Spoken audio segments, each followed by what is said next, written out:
Hi everyone, my name is María Guerrero Storino, and today I'm going to talk about the traditions and customs of Mexico. Firstly, when we talk about cultures, we expect them to tell us about every detail about it. For example, the traditions, the customs, the food, the way of dressing, even the way of speaking.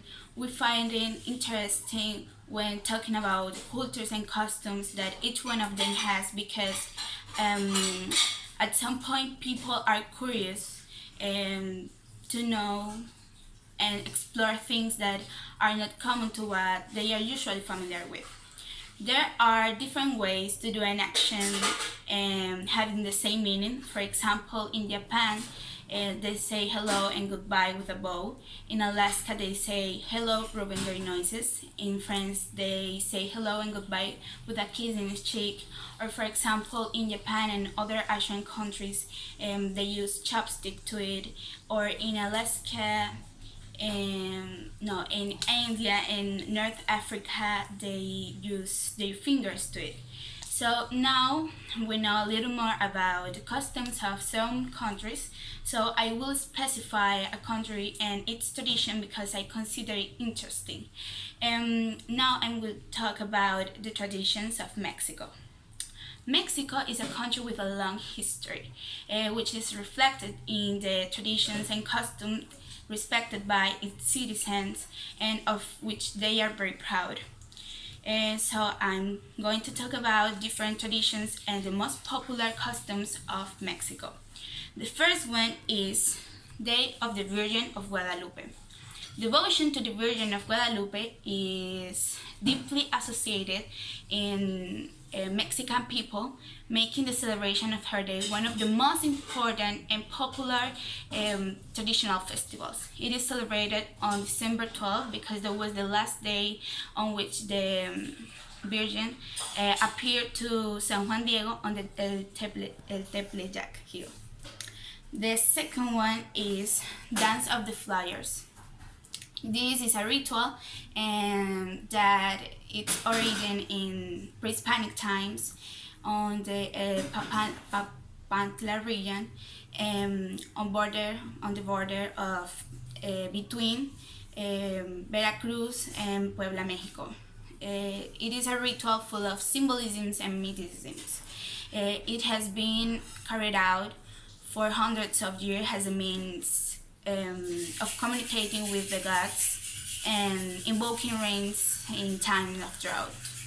The third one is Day of the Dead. It is one of the most traditional festivals in Mexico. It is celebrated on November 1 and 2, and according to traditions, that day the deceased visit their relatives and walk in the path of petals that they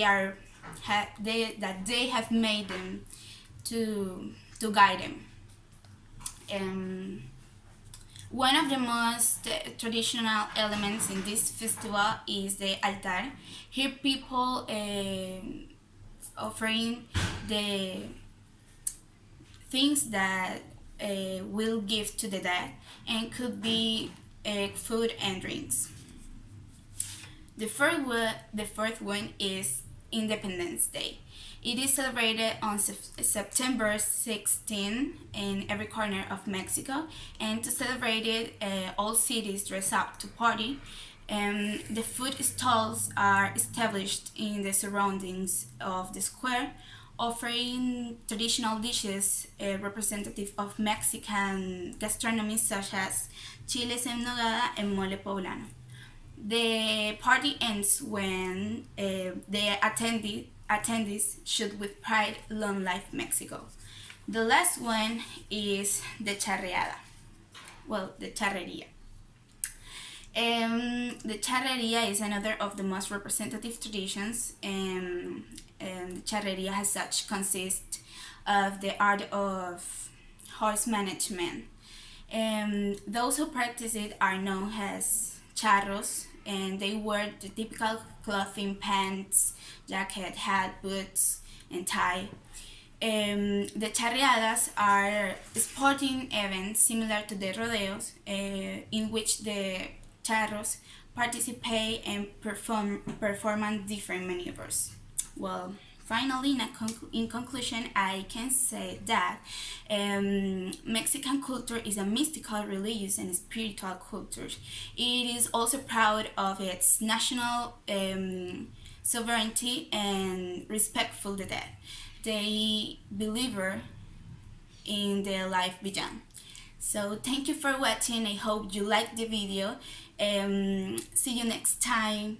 Thank you so much. Bye.